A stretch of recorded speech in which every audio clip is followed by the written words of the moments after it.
नामीन, बहुत शुक्रिया हमें शो में ज्वाइन करने के लिए।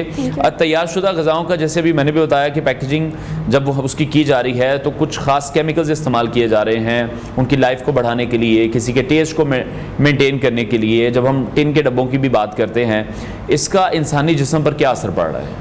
अच्छा अनवर, देखें, ये एक बड़ा मिसकंसेप्शन है कि हम लोग खाने के अंदर जो चीज़ें हैं उस चीज़ के बारे में तो यूजुअली बात कर रहे होते हैं, लेकिन कभी भी किसी ने पैकेजिंग के बारे में या उसके ऊपर फोकस ही नहीं किया। हम लोग कभी भी ये नहीं देखेंगे कि इसके अंदर कौन से केमिकल्स यूज़ हुए हुए हैं या कौन सी सब्सटेंसेस यूज़ हुई हुई हैं। बेसिकली कुछ सब्सटेंसेस ऐसी हैं जो कि हमारी पैकेजिंग में यूज़ हो रही हैं जो कि कार्सिनोजेनिक हैं, जो कि आपने भी बताया कि अमेरिका में भी इसके ऊपर बहुत ज़्यादा रिसर्चेस की गई हैं। 200 में से 76 कार्सिनोजेनिक सब्सटेंसेस ऐसी हैं जो कि कंफर्म ब्रेस्ट कैंसर और कोलेट्रल कैंसर का ज़रिया बन रही हैं।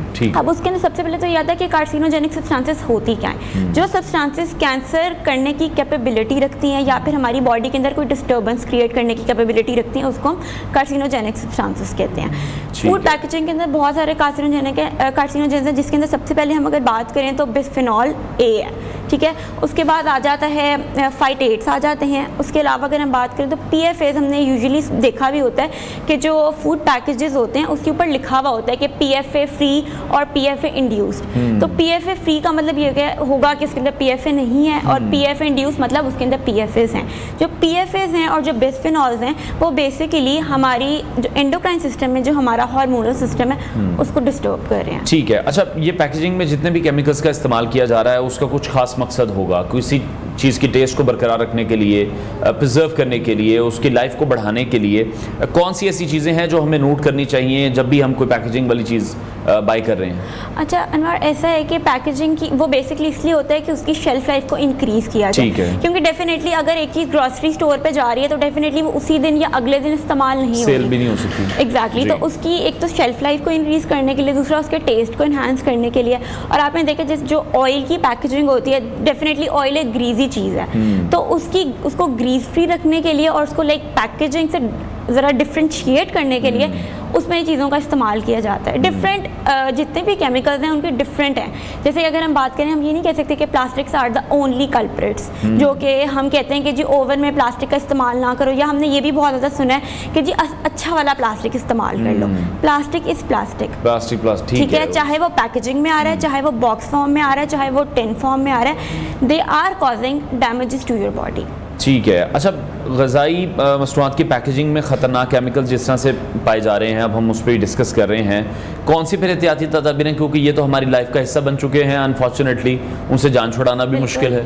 अच्छा, उसके अंदर सबसे पहले तो ये है कि जब भी आप कोई चीज़ लेने जाएँ दुकान पे या स्टोर पे, तो आप पहले पैकेजिंग की बैक साइड पे देखें कि उसके ऊपर अगर ये चीज़ मैंशनड हो, क्योंकि अब ये कल्चर स्टार्ट हो चुका है फूड टेक्नोलॉजी की वजह से, कि उसके ऊपर मैंशनड होता है कि BPA फ्री, दैट मीन्स कि it is free from bisphenol A. अगर BPA फ्री है दैट मीन्स कि वो एक अच्छी चीज़ है। और कोशिश करें कि फ्रेश चीज़ों की तरफ जाएं, पैकेजिंग की तरफ ना जाएं। वो तो वैसे भी आपको पता है कि जो प्रोसेस चीज़ें हैं वो हमें वैसे भी डिस्टर्ब कर रही हैं, ओबेसिटी और इस तरह के मसलों। ठीक है। अच्छा, कौन सी ऐसी ग़िज़ाएं हैं जो कुदरती तरीक़ों से अगर हम महफूज करते हैं ताकि पैकेजिंग में शामिल जो केमिकल्स हैं उनका इस्तेमाल कम हो? बहुत से लोगों की कोशिश होती है, हमारे यहाँ बहुत ज़्यादा रुझान है कट्ठी सब्जियाँ लेकर, कट्ठा गोश्त लेकर उसको प्रिजर्व करना। अच्छा, प्रिजर्व अगर आप घर में अपने देसी तरीके से प्रिजर्वेशन करें तो दैट्स फाइन, ठीक है। बस ये है कि उसके लिए भी कुछ चीज़ें, जैसे हम कहेंगे कि जी आप उसको धो के साफ करके कंप्लीटली एयर टाइट कंटेनर में रखें, ताकि ना तो उसको बैक्टीरिया लगे, और कंटेनर प्लास्टिक का ना हो, कंटेनर ग्लास का हो, और ग्लास के कंटेनर के ऊपर प्लास्टिक की लिड नहीं होनी चाहिए, लिड भी उसके ऊपर ग्लास की होनी चाहिए, ठीक है। उसके अलावा बहुत सारी चीज़ें आ जाती हैं, जैसे टेम्परेचर बहुत मैटर कर रहा होता है। कुछ चीज़ें होती हैं जिनको हमने रूम टेम्परेचर पे प्रिजर्व करना होता है, कुछ होती हैं जिनको हमने ज़रा कोल्ड स्टोरेज पे रखना होता है। तो ये चीज़ें जिनको हमने ज़रा देखना होता है। ठीक है। अच्छा, ये जो केमिकल्स यूज़ हो रहे हैं कार्सिनोजेनिक जो आप बता रही हैं, ये ब्रेस्ट कैंसर और आंतों का कैंसर है, दोनों की ये मेन कॉज है? अच्छा, ये नहीं कह सकते कि मेन कॉज है, लेकिन ये कह सकते हैं कि वन ऑफ द कॉजेज है, ठीक है। Specially breast cancer. आप देखें पहले होता था कि ब्रेस्ट कैंसर 50 अबव फीमेल्स के अंदर होता था, हम जी। सुनते थे। अब आप 30 वाले फीमेल को भी देखिए, जी। उसको भी ब्रेस्ट कैंसर हो रहा है। तो हम ये कह सकते हैं कि this is because of these things. ठीक है। अच्छा, जो लोग तवील मुद्दती बुनियाद पर इन चीज़ों को इस्तेमाल करते हैं, लॉन्गर रन में यूज़ कर रहे हैं तमाम इस तरह की चीज़ें, उनकी सेहत पर क्या असरात मुरतब होते हैं? कैसे शख्स के जो ज़्यादातर घर का खाना खा रहा है या फ्रेश खाना खा रहा है? लेकिन फ्रेश खाना तो वही बात है कि जो एक फ्रेश चीज़ का मज़ा है, जो उसके इंग्रेडिएंट्स हैं, जो उसकी नेचुरल एक उसकी जो न्यूट्रिएंट वैल्यू है, डेफिनेटली वो ज़्यादा है इंस्टेड ऑफ दैट कि आप प्रोसेस्ड की तरफ जाएं। प्रोसेस के वही बात है, कैंसर के अलावा वो वैसे ही हमारी हेल्थ के ऊपर इतने ज़्यादा इफेक्ट्स लेकर आ रहे होते हैं, जैसे कि हमें ओबेसिटी की तरफ लेकर जा रहे हैं, हमें कार्डियोवैस्कुलर डिजीज़ की तरफ लेकर जा रहे हैं। तो कोशिश यही करें कि हेल्दी खाएँ और बैलेंस डाइट लें। ठीक है। अच्छा, अब जिस तरह से जो लोग बहुत ज़्यादा ये केमिकल्स वाला फूड यूज़ कर रहे हैं, क्योंकि आजकल कुछ लोगों की मजबूरी भी बन चुकी है कि वो इजी टू बाय है, इजी टू कुक है, इस तरह के भी कुछ मामलात हैं। कुछ लोग अगर आउट ऑफ सिटी से हैं, उनके लिए प्रॉब्लम है खाने को बनाना। लाइफस्टाइल मॉडिफिकेशन किस तरह से कर सकते हैं, या साथ कौन सी ऐसी ग़िज़ाएँ ऐड कर सकते हैं जिससे फिर वो इन तमाम चीज़ों से भी बच जाएँ? देखिए, एक तो ये है कि हमारी डाइट के अंदर फाइबर का होना इज़ वेरी इंपॉर्टेंट, क्योंकि फाइबर ये होता है कि वैसे भी हमारी गट हेल्थ के लिए भी अच्छा, मेटाबॉलिज्म के लिए भी अच्छा, और अगर खुदा ना खास्ता कोई कैंसर जैसे मर्ज से लड़ रहा है, तो वो ये होता है कि जो कार्सिनोजेनिक सब्सटेंसेस होती हैं उसको स्टूल के थ्रू बॉडी से पास आउट करवा देता है। Fibre is very important.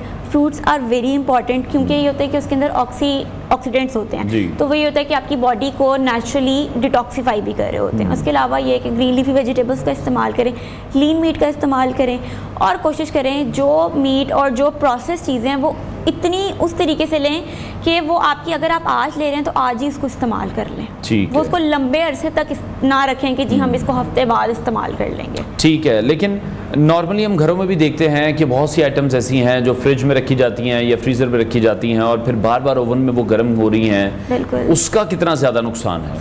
देखिए, जो माइक्रोवेव है वो तो यूवी रेज जो है वो आपके खाने के अंदर पूरे तरीके से जो है ना वो डाल रहा है। ठीक है, अगर हम उसको कवर भी कर देते हैं? बिल्कुल। अच्छा, कवर तब भी कर रहे हैं। कोशिश करें कि माइक्रोवेव को तो अपनी ज़िंदगी से ओमिट करते हैं कि माइक्रोवेव जैसी चीज़ तो एग्जिस्ट ही नहीं करती। ठीक है। कोशिश करें कि उसको मतलब चूल्हे पे ही गर्म करें, और वही मैंने आपको जैसे पहले बताया कि ग्लास, स्टेनलेस स्टील और इस तरीके के जो बर्तन है उसका इस्तेमाल करें। प्लास्टिक से अवॉइड करें, और जो एल्यूमिनियम फॉइल्स होती हैं स्पेशली हमने देखा है कि खाने के ऊपर वो कवर करने के लिए इस्तेमाल होती हैं, वो भी कार्सिनोजेनिक हो सकती हैं। ठीक है। अच्छा, अब वो लोग जो कि लाइफस्टाइल मॉडिफिकेशन की तरफ आना चाह रहे हैं, हम हमेशा अपने प्रोग्राम में भी बात करते हैं कि एक्सरसाइज की तरफ आना चाहिए।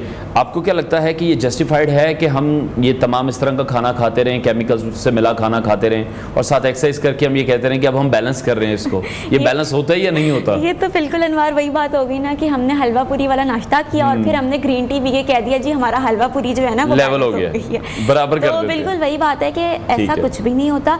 हाँ, ये ज़रूर है कि physical activity is very important, लेकिन उसके साथ साथ आपको अपनी डाइटरी मैनेजमेंट भी करनी चाहिए। ये नहीं है कि जी आप गन बलां खा रहे हैं और फिर खाली एक्टिविटी के ऊपर छोड़ रहे हैं कि जी वही संभालेगा सब। अच्छा, जैसे अभी आपने फ्रूट्स की भी बात की थी कि फ्रूट्स का हमें इस्तेमाल ज़्यादा करना चाहिए, लेकिन हमारे यहाँ फिर रुझान ये होता है कि जूस पी लेते हैं जी, वो ज़्यादा क्वांटिटी चली जाएगी। वो कितना गलत है या कितना सही है?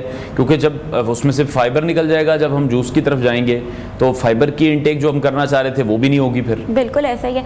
जब आप जूस बनाएंगे तो डेफिनेटली एक तो ये है कि उसके अंदर 4 से 5, जहाँ पे आपने 2 सेब खाने हैं वहाँ पे 4 सेब डल रहे हैं, शुगर लेवल इंक्रीज हो रहा है, और जो उसका फाइबर है, जो उसकी एक ग़िज़ाई उसका जो कंटेंट है वो तो आप वैसे ही निकाल रहे हैं। छिलके के अंदर इतनी ग़िज़ाइयत होती है, वो भी हम पील करके डेफिनेटली उसका जूस बना रहे हैं। तो कोशिश करें जूस भी पीना है तो पिएं, कोई इशू नहीं है, लेकिन फ्रूट का इंटेक ज़्यादा इंपॉर्टेंट ज़्यादा होना चाहिए। ठीक है। अच्छा, अगर ब्रेकफास्ट की हम बात कर लें या फिर हम स्नैक टाइम की बात करते हैं, लंच है, फिर स्नैक टाइम है, फिर डिनर है, तो ये तकरीबन 5 मील दिन के बन जाते हैं। अगर इसको मॉडरेशन में लिया जाए तो कौन से ऐसे 5 मील हैं जो आप सजेस्ट करेंगी जिससे फिर हम हमारी जो एक डाइट है वो बैलेंस्ड हो सकती है? बैलेंस डाइट के अंदर ये है कि आपने अपने कार्बोहाइड्रेट्स, प्रोटीन और फैट्स बेसिकली मैनेज करने होते हैं। ठीक है, अगर हम नाश्ते की बात करें, अगर एक नॉर्मल, ना हम ओवरवेट ना अंडरवेट की, हम एक बैलेंस नॉर्मल इंसान की बात करें जिसने एक 2000 किलो कैलोरीज का मील लेना है, तो वो नाश्ते के अंदर पराठा भी ले सकता है लो ऑयल। ऐसा नहीं है कि पराठा खाने से जी बहुत मसला शुरू हो जाता है, कभी कभी ऑन एंड ऑफ आप ले सकते हो, सादा रोटी भी ले सकते हो।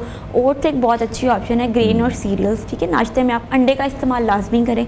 ठीक है, और दोपहर में कोशिश करें कि आप सैलड ज़रूर ऐड करें अपनी डाइट ठीक के है। अंदर। जो भी आप खाना सालन रोटी ले रहे हैं उसके अंदर सैलड ज़रूर ऐड करें। अच्छा, सैलड का भी ये कॉन्सेप्ट है कि आपको रात को नहीं खाना चाहिए, दोपहर में ही खाना चाहिए? बेसिकली ऐसा है कि रात में खा सकते हैं, लेकिन वही बात है कि कुछ सब्जियां ऐसी होती हैं जो आपकी बॉडी के अंदर ब्लोटिंग करवा रही होती हैं, गैस बना देती हैं, और ठीक है। वो फिर गर्ट का इशू शुरू हो जाता है। इस वजह से हम थोड़ा सा कहते हैं कि आप लोग रात को अवॉइड करें। जब दोपहर वाली ऑप्शन अवेलेबल है तो दोपहर को करें। ठीक है। अच्छा, दोपहर में अब आप कह रही हैं कि सैलड, लेकिन सैलड से तो किसी का गुजारा नहीं होता।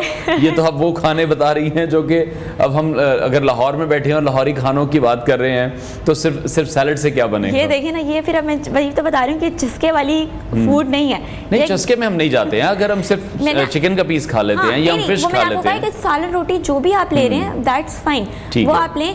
रोटी हमारी बॉडी की लाइक स्टेपल फूड है, हमारी स्टेपल फूड है एशियंस की, तो हमारी बॉडी की नीड है। हम लोग जब तक रोटी ना खाएं हम कहते हैं हमें मज़ा ही नहीं आया।